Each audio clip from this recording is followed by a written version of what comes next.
ব্ৰহ্মপুত্ৰৰ বুকুত নিশ্চিহ্ন হৈ যাবলৈ ধৰা এখন গাঁও, নাম ভোগেৰ পাৰ। বহু গাঁও মানচিত্ৰৰ পৰা চিৰদিনলৈ হেৰাই যায়, কিন্তু মানুহৰ মনৰ পৰা কেতিয়াও হেৰাই নাযায়। খহনীয়াত ঘৰ মাটি জাহ যোৱাত বহুতৰে ঘৰ সলনি হৈছে ঠিকনা, কিন্তু মন, সকলোৰে মনটো আজিও সেই শস্য শ্যামলা ভোগেৰ পাৰতেই ৰৈ গৈছে। ভোগেৰ পাৰ কেৱল এখন হেৰুওৱা গাঁও নহয়, একালৰ নদন বদন সেই গাঁওখন এতিয়া অলেখ সপোন, স্মৃতি আৰু জীৱন যুঁজৰ এক নীৰৱ ইতিহাস। নদীয়ে মাটি কঢ়িয়াই নিব পাৰে, কিন্তু মানুহৰ স্মৃতি কেতিয়াও কঢ়িয়াই নিব নোৱাৰে। মই এই ভোগেৰপাৰ এইখন গাঁৱতে জন্মগ্ৰহণ কৰিছোঁ। এইখন গাঁৱতে ডাঙৰ দীঘল হৈ স্কুলত পঢ়া শুনা কৰি এইখন গাঁৱৰ পৰাই মই গৈ চাকৰি কৰিছোঁ। মোৰ দেউতাৰো ইয়াতে জন্ম হৈছিল, ইয়াত মৃত্যু হৈছে। গতিকে ইমান এখন পুৰণি আৰু ইমান এখন আমাৰ স্মৃতি বিজড়িত জন্ম গাঁও আমি পাহৰাটো সম্ভৱপৰ নহয়। আৰু এইটো দুখে আমাক বহুত যাতনা বা বহুত অশান্তি দি আছে। আমি যদিও বেলেগ ঠাইত সাধাৰণভাৱে ঘৰ বান্ধি আছোঁ, তাত আমাৰ এনেকুৱা লাগে যেন আমি কোনোবা শৰণাৰ্থীহে আছোঁ তাত। গতিকে আমাৰ জন্ম গাঁওখনক যি এটা অংশ অলপ বাচি আছে নদীৰ গৰাখহনীয়াৰ পৰা, সেইটো চাবলৈ আমি মাজে সময়ে আহি থাকোঁ। গাঁওখন বহুতেই ভাল আছিল। তাৰমানে ভোগেৰ পাৰ বুলি ক'লে ভোগৰ জেগা আছিল। যিকোনো খেতি বাতি মাছৰ পৰা আপোনাৰ যিকোনো ব্যৱসায় আপোনাৰ ভাল আছিল। ধান খেতি হওক, আলু খেতি হওক, যিকোনো মৰাপাট চৰাপাট বহুত আছিল। গাঁওখিনিত মানুহ নহয়। কীৰ্তন ঘৰত যিটো উৎসৱ পালন কৰা হয়, অনুষ্ঠুপীয়াকৈ হ'লেও এই কেইটামান পৰিয়ালে পালন কৰি আছে। সেই উৎসৱত আমি আহিলে এই গাঁওখনত আমি কান্দি কান্দি আমি উভতি যাওঁ। শিৱ মন্দিৰ আছিল এটা, আপোনাৰ গাঁৱতে এটা শিৱ মন্দিৰ আছিল। শিৱ মন্দিৰটোৰ মোটামুটি ইয়াতে পুখুৰী চুখুৰী সৈতে বহুত ভাল লগা হৈছিল। ৱাল চোৱালৰ দি আছিল পুখুৰীটো, এই মন্দিৰটোৰ গুৰি তাতে সেই মন্দিৰৰ পূজা পাতি হৈছিল, শিৱ পূজা হৈছিল। মন্দিৰটোৰ গৰাখহনীয়াই ভাঙি লৈ গ'ল। তাৰপিছত এটা গাঁৱৰ ভিতৰত এটা মন্দিৰ আছে, তাতে পূজা হয়, দামোদৰ দেৱৰ তিথি হয়, শংকৰদেৱৰ তিথি হয়, দুটাই আৰু মানুহে নাই আৰু কি তিথি হ'ব বা কি নামঘৰত সেই সভা হ'ব, সেই হ'ব। আজি এয়া বৰপেটা জিলাৰ খিলঞ্জীয়া বসতি প্ৰধান গাঁও ভোগেৰ পাৰৰ কাহিনী। একালৰ ধনে ধানে ভৰপূৰ শস্য শ্যামলা সেই গাঁওখন আজি আৰু বিচাৰিলেও পোৱা নাযায়। এসময়ত গাঁওখনৰ প্ৰতিটো পুৱা আৰম্ভ হৈছিল চৰাইৰ মাত আৰু গৰুৰ ডিঙিৰ ঘাটাৰ শব্দ। আটোম টোকাৰি অসম আধিৰ ঘৰ, সেউজীয়া দীঘল পদূলিয়ে প্ৰতিটো ঘৰলৈ অতিথিক আদৰি লৈছিল।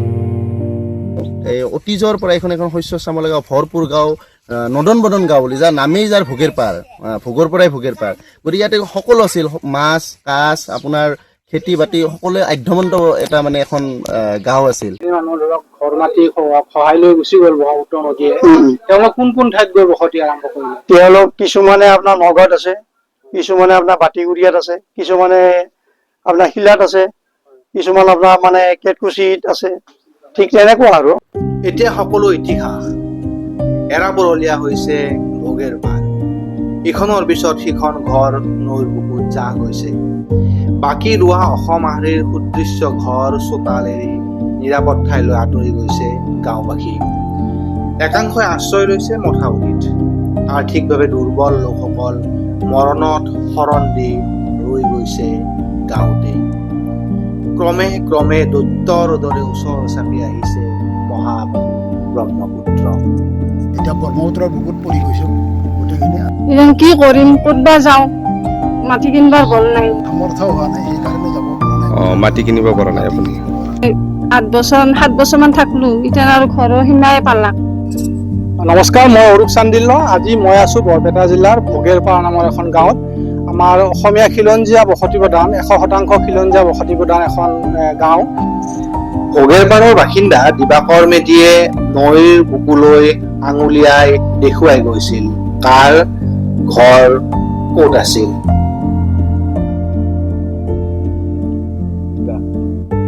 আমি যে এই আপোনাৰ পিছফালে থকা যিজোপা নাৰিকল গছ দেখি আছো, এইখিনিত কাৰোবাৰ ঘৰ আছিল নেকি? ঘৰ আছিল, এওঁলোকৰ ঘৰ আছিল। এই একদম বস্তিটো মাটি, এই যে ঘুঞ্চা দেখা পাইছে, ঘুঞ্চাক লৈ কিনে বস্তি মাটি আছে। আপোনাৰ ঘৰ এই আছিল সেইটো মানুহ পৰা বহুত আছিল ইয়াতে আছিল এই বস্তুটো আছিল এই হৰমোহন ডেকা, তাৰপাছত ধৰম ডেকা, তাৰপাছত কালীচৰণ ডেকা, তাৰপাছত মদন ডেকা, আজিকালি মনেশ্বৰ ডেকা। গাঁৱৰ মাজেৰে যোৱা এই যে অৱশিষ্ট আলিবাটটো দেখিছে, এইটোৰেই কিছু বছৰ আগলৈ ভোগেৰপাৰ গাঁৱৰ মাজেৰে গুৱাহাটীলৈ পুৱা গধূলি নিয়মীয়াকৈ চলিছিল কেইবাখনো বাছ। এতিয়া সেয়াও ইতিহাস। এই ৰাস্তাটো এই অংশটোৰ পৰা আগলৈ ব্ৰহ্মপুত্ৰৰ বুকুত। এই পথটো পালহাজিৰ পৰা বৰপেটাৰ পৰা পাটবাখুই হৈ পালহাজিলৈ সংযোগী পথ এটা আছে, আৰু পালহাজিৰ পৰা এই কুহা ভোগেৰপাৰ হৈ গোমাফুলবাৰী মাদ্ৰাছা বহৰি হৈ চেঙাৰে সেইটো গুৱাহাটীলৈকে এইটো এটা গুৰুত্বপূৰ্ণ ৰাস্তা আছে। প্ৰধানমন্ত্ৰী গ্ৰাম চড়ক যোজনাৰ এইটো এটা প্ৰধান ৰাস্তা হৈ পৰিছিল, আৰু নিতেও অসংখ্য বাছ মটৰ আৰু এই অঞ্চলৰ খেতিয়কৰ লক্ষ চৰাঞ্চলৰ খেতিয়কৰ কৃষিজাত সামগ্ৰী কঢ়িয়াবলৈ বিখ্যাত বহৰী বজাৰলৈ কঢ়িয়াবলৈ এইটো এটা প্ৰধান ভূমিকা গ্ৰহণ কৰিছিল। ওখৰা মোখৰা বোকা পানীৰে ভৰা মথাউৰিৰ ওপৰেৰে আমি আগবাঢ়িছিলো।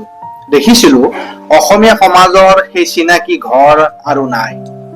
ঘৰৰ ৰূপ আৰু আৰ্হি সলনি হৈছে। নিৰুপায় মানুহৰ মনবোৰ মৰি আহিছে। সলনি হৈছে জীৱিকা, দুৰ্বল হৈ আহিছে আৰ্থিক স্থিতি। এতিয়া কি কৰিব, কলৈ যাব তেওঁলোক? মোৰ ঘৰত মালিকটো নাই, ছোৱালী দুটা আৰু মই। তেখেতৰ কেতিয়া হেৰি হ'ল? এই 1 বছৰ হোৱা নাই, নৱেম্বৰত ঢুকাইছিল। কি কাম কৰিছিল তেখেতে? এই এনেই গৰু আছে, গৰু পুহিছিল, গাখীৰ বেছি এনেকে চলিছিল। আমাৰ গাঁওখন খুব এখন লেখত ল'বলগীয়া গাঁও আছিল, কিন্তু দুৰ্ভাগ্যবশতঃ আমাৰ ব্ৰহ্মপুত্ৰ নদীৰ গৰাখহনীয়াত গাঁওখন আধাত কৰি বেছি সংখ্যক মানুহ মানে বেলেগত যাব লগা হৈছে। আমি কেইটামান পৰিয়াল ইয়াতে আছোঁ। এই পৰিয়ালকেইটা খুব মানে দুৰ্বল শ্ৰেণীৰ পৰিয়াল, আৰু ইয়াতে নামঘৰটো আছে। নামঘৰটোত ধৰক আমি দিনে দুবেলা আমি চাকি বন্তি জ্বলাই আছোঁ।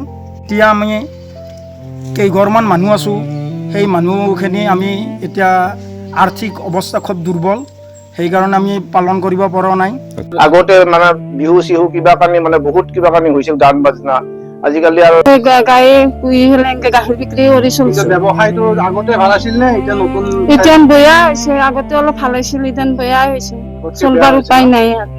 এতিয়া আপোনাৰ ঘৰত কোন কোন আছে? আপুনি আছে আৰু মই আৰু ছোৱালী দুটা আছে। ছোৱালী দুজনী কি পঢ়ি আছে নেকি? বিয়ে পঢ়ি, সৰুটো বিয়ে পঢ়ি আছে, ডাঙৰটো শেষ হৈছে বিয়ে পঢ়া। তেওঁ কি কিবা কাম কৰে নেকি? গুৱাহাটী এখন দোকানত আছে, কাপোৰৰ দোকান। কাপোৰৰ দোকান? 8,000 দৰমহা দিওঁ।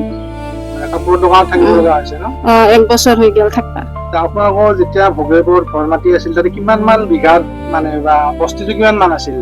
10 বিঘা মান আছিল, বস্তিটো ডাঙৰ আছে আমাৰ গোটাই। 10 বিঘাৰ বস্তি আছিল, আৰু এতিয়া ইয়াতে কিমান মান আছে? ইয়াতে 2 কঠা মান আছে নেকি? তাৰমানে 10 বিঘাৰ বস্তি যেতিয়া সহায় লৈ গ'ল, 2 কঠা মাটি এতিয়া এই মাটিখিনি মানে নদীৰ যাওঁ হৈছে ন? যাওঁ হৈছে। এতিয়া আমি ধৰক টিঙৰ ঘৰ যিটো আপোনালোকে বান্ধি আছে, সেইটোতো আমাৰ অসমীয়া সমাজৰ নাইয়ে আছিল, সেই ঘৰটো নাছিল। উপায় নাই, থাকিব লগা হৈছে। একবাৰ ভাঙি কিনে আনি কিনে আৰু সেই টিঙে দিয়ে বেৰা দি কিনে থাকিব লগা হৈছে, আৰু উপায় নাই। এতিয়া আমাৰ স্থানীয় যিখিনি ইয়াৰ ভোগেৰপাৰৰ স্থানীয় আমাৰ থলুৱা লোক, এইখিনি মথাৰিত কিবা প্ৰকাৰে কিছু সংখ্যকে বসবাস কৰি আছে। আৰ্থিক অৱস্থাপন্নসকলক দূৰ দূৰণিলৈ কৰাবলৈ গৈছে। গাঁওখন এতিয়া এৰাল পৰীয়া বুজি গৈছে, আৰু সেই মানুহখিনি তাৰমানে আশ্ৰয় লৈ আছিল ইয়াতে, মথাউৰিৰ পাৰত আশ্ৰয় লৈ আছিল। আৰু এতিয়া যি অৱস্থা হৈ আছে, এইখিনি সেই আশ্ৰয়টো যেন নোহোৱা হৈ যাব 2 দিন পাছত। খহনীয়া নিয়ন্ত্ৰণৰ কাম ভালদৰে হোৱা নাই, ফলত বাঢ়িছে বিপদ। সেই কথাও জনালে গাঁওবাসীয়ে। ভালকে প্ৰটেকশ্যনৰ কাম নকৰাৰ ফলত এই সুঁতিটো পুনৰ মানে পানী আহি পুনৰ এই এটা নদী সদৃশ হৈ পৰিছে, আৰু হৈ পৰি পেলাই এই ভোগেৰপাৰৰ যিটো এইখিনি মূল জাগা ঠাই, এই মথাউৰিৰ পৰা নিচেই কাষত 20 মিটাৰ কাষত আছে, এইখিনি পুনৰ খহনীয়া আৰম্ভ হৈছে। আৰু এই খহনীয়াটো আজি বহু মাহ ধৰি চলি আছে, অলপ অলপকৈ সহায় আহি আছে, আৰু এতিয়া প্ৰায় মথাউৰিটো যোৱাৰ উপক্ৰম হৈছে। ফলত কি হৈছে, যিখিনি মানুহ ইতিমধ্যে নদীয়ে গৰাখহনে সকলো লৈ গৈছে, সৰ্বশ্ৰান্ত হৈছে আৰু কিবাকে পেটে ভাতে জীয়াই থকাৰ কাৰণে ইয়াৰ পৰা ক'তো যোৱাৰ বিকল্প ব্যৱস্থা নোহোৱাৰ কাৰণে ইয়াতে আশ্ৰয় লৈ আছিল। সৰু জুপুৰি বান্ধি বা যিখিনি অলপ মাটি আছিল এইটো ফালে মথাউৰিৰ সেইখিনি খেতি বাতি কৰি আছিল, তেওঁলোকৰ এতিয়া মানে অস্তিত্বৰ সংকট আহি পৰিছে। তেওঁলোকে যদি এই মথাউৰিটো ছিঙি যায় তেওঁলোকে ইয়াৰ পৰা যোৱাৰ ক'তো ঠাই নোহোৱা হ'ব। আৰু মূল কথা হৈছে কি চিন্তনীয় বিষয় এইটো যে ইয়াতে যদি কিবা কাৰণত মথাউৰিটো ছিগে বা এই নদী খহাই আহি যদি মথাউৰিটো লৈ যায় তেনেহ'লে অকল ভোগেৰপাৰ গাঁও বুলি নহয়, ইয়াৰ পৰা আমাৰ যিখিনি খিলঞ্জীয়া গাঁও আছে মূলতঃ বাৰাদি হওক, ডক্ৰেশ্বৰ হওক, ফুহা হওক, অমুৰা হওক, একেবাৰে শিলালৈকে এই গোটেইখিনি অঞ্চল প্ৰভাৱিত হ'ব। কাৰণ ইয়াতে আৰু নতুন প্ৰটেকশ্যনৰ মথাউৰি দিয়াৰ কোনো বৰ্তমানৰ ব্যৱস্থাও নাই। আৰু যদি নদী খহাই মথাউৰিটো লৈয়ে যায় তেতিয়াহ'লে এই যিখিনি মানুহ ইতিমধ্যে সকলোৱে হেৰাইছে, সকলোৱে হেৰাই সৰ্বশ্ৰান্ত হৈ কিবাকে পেটে ভাতে খাই মানে ইয়াত জীয়াই আছে, তেওঁলোকৰ মানে বিলাই বিপত্তি নোহোৱা হ'ব। তেওঁলোকে ক'ত যাব, কি কৰিব, একো মানে ঠিকনা নোহোৱা হৈ যাব, উপায় নোহোৱা হৈ যাব। চৰকাৰে, আমি যদি একেবাৰে সঁচা কথা ক'বলৈ যাওঁ, চৰকাৰে আমাৰ কোনো ধৰণৰ খবৰ লোৱা নাই। 1962 চনত যেতিয়া তাৰাবাৰী ঐতিহ্যমণ্ডিত তাৰাবাৰী ব্ৰহ্মপুত্ৰ নদীয়ে ভাঙি নিয়ে, তাৰ পিছত আমি 2005 চনলৈকে আমি এই গাঁওখনত ভোগেৰপাৰত আমি সুখে সন্তোষেৰে বাস কৰি আছিলোঁ। এইখন গাঁৱত প্ৰায় 100 ঘৰ পৰিয়াল আছিল আৰু সাধাৰণতে আমি কৃষিজীৱী মানুহ।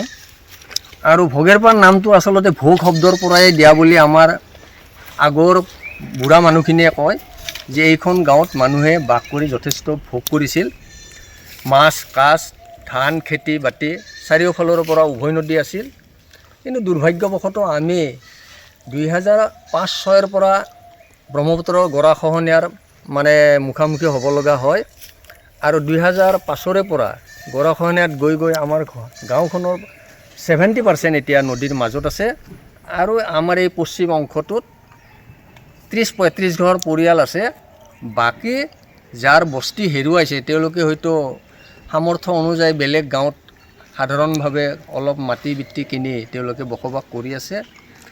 আৰু বাকী যিখিনি মানুহ যাব পৰা নাই তেওঁলোকৰ আৰ্থিকভাৱে বহুত দুৰ্বল।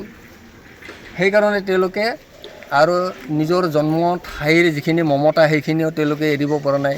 আমাৰ পুৰণি কীৰ্তন ঘৰ আছে, এইটোও তেওঁলোকে এৰিব খোজা নাই। গতিকে তেওঁলোকে বাৰিষা হ'লে মথাউৰিত থাকে আৰু কিছুমানে মথাউৰিৰ কাষতে বস্তিও কৰিছে। মথাউৰিৰ ওপৰত বস্তি কৰিলে অসুবিধা হয়। বাৰিষা মথাউৰি ৰিপেয়াৰিঙৰ নামত সেই মানুহখিনিক উচ্ছেদ কৰি দিয়ে। গতিকে স্থায়ীভাৱে মথাউৰিৰ ওপৰতো থাকিব নোৱাৰে। কিন্তু আটাইতকৈ দুখৰ কথা, আমি জন্ম লাভ কৰা এই গাঁওখন আমি এতিয়া এই বয়সত এৰাৰ কাৰণে, এৰিব লগা হোৱাৰ কাৰণে আমি যথেষ্ট দুখী। আৰু চৰকাৰৰ ফালৰ পৰা আমি কোনো ধৰণৰ সাহায্য পোৱা নাই। স্বৰ্গদেউ শিৱসিংহৰ দিনৰে ইতিহাস প্ৰসিদ্ধ ডক্ৰেশ্বৰ দেৱালয়। এই ডক্ৰেশ্বৰ দেৱালয়লৈও ব্ৰহ্মপুত্ৰই ভাবুকি কঢ়িয়াই আনিছে। এই ভাবুকি সম্পৰ্কত দেৱালয় সমিতিৰ লোকসকলে কি কয়? 1962 চনৰ আগত দেৱালয়খন ব্ৰহ্মপুত্ৰ নদীৰ পৰা প্ৰায় 12 কিলোমিটাৰ আঁতৰত আছিল। কিন্তু এতিয়া আহি প্ৰায় 30 মিটাৰমান দূৰত্বত দেৱালয়ৰ পৰা আছে। আজি 2 বছৰ আগতে যিটো ডক্ৰেশ্বৰ দেৱালয়ৰ সন্মুখত 800 মিটাৰ দীঘল কৰি তাতে জিঅ' বেগ দিছে, সেইখিনি যদি অলপ ছেভ হৈছে, তাতকৈ আৰু বেছি স্থায়ী কাম কৰিলে দেৱালয়খন ৰ'ব বুলি আমাৰ এটা বিশ্বাস হয়। ভোগেৰপাৰৰ ৰাইজৰ ক্ষোভ কি? তেওঁলোকে কি বিচাৰে? চৰকাৰলৈ তেওঁলোকৰ আবেদন কি? চৰকাৰে তেওঁলোকৰ আবেদন যিখন শুনিবনে? চৰকাৰে এনে এটা শ্লোগান দিছিল, জাতি মাটি ভেটি, এই শ্লোগান দি যিখন চৰকাৰ শাসনত আহিল, সেই চৰকাৰৰ দিনতে আমি ভেটি হেৰুৱালোঁ, কিন্তু আমাৰ খবৰ নল'লে। নদীৰ কাম কৰিলে ভালয়ে, নদীটো কামটো কৰিলে সেয়ে লাগে আৰু বেলেগ একো নালাগে। খালি নদীৰ কামটো দেখোন নকৰে, কৰো বুলি কয়, নকৰে। এতিয়া ক'ত যাম মই?